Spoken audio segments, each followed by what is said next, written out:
J'avais une infirmière hier en rendez-vous et elle me faisait part évidemment de sa détresse par rapport à tout ce qu'elle peut voir, vivre à l'hôpital en ce moment.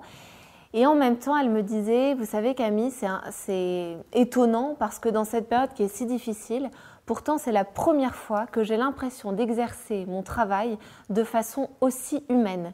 Dans le sens où je ne peux pas compter mes heures, je vois qu'il faut que je travaille aussi gratuitement parce qu'on a besoin de moi sur le terrain, donc il faut que je fais. Parfois c'est un peu comme un robot et malgré tout, je le fais en voyant tout le sens que je donne à mon travail, tout ce que j'apporte, avec aussi les encouragements, les remerciements que j'ai à côté, cette solidarité avec le reste du personnel. Et je découvre aussi mon ouverture vers la souffrance humaine, vers la blessure, vers tout ce que je peux appréhender au quotidien. Là où d'habitude je le fais dans mon travail en tant qu'infirmière, mais là ça demande un dépassement de moi encore plus important et surtout une gratuité aussi dans mon travail. Alors pourquoi je vous raconte ça? C'est parce que je crois que cette période qui est bien évidemment très douloureuse pour de nombreuses personnes, il y a derrière une appréhension aussi de quelque chose de plus humain. C'est-à-dire que je trouve qu'on peut être dans un quotidien aujourd'hui où c'est très égocentré, où chacun avance dans son petit quotidien avec ses petites habitudes, ses petits moments de plaisir. Et là, évidemment, on demande de tout remettre en question et ça apporte ce côté plus humain parce que je suis obligée, forcée de l'être aussi, de me tourner vers les autres, de penser davantage aux autres.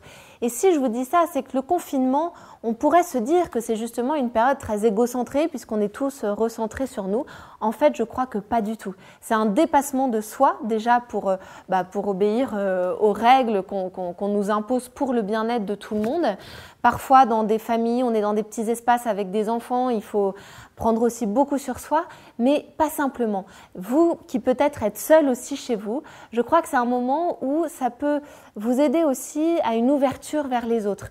Et je pense que tous, seul ou pas seul, on peut se dire aujourd'hui qu'on va appeler une personne en particulier qui nous sent peut-être un peu moins liée de façon… on a tous nos petits contacts là sur WhatsApp, tout ça, où on s'envoie des choses parfois rigolotes, parfois des nouvelles, parfois des choses plus dures.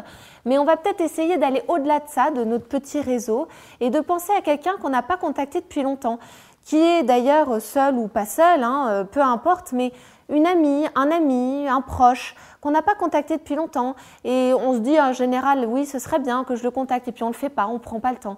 Et bien là, profitons de cette journée pour nous aussi nous ouvrir comme toutes ces personnes du personnel soignant qui sont plus sur le front, nous on est plus en arrière, et bien essayons de nous tourner aussi vers les autres, de voir ce côté humain et d'appeler une personne dont on n'a pas pris de nouvelles depuis longtemps.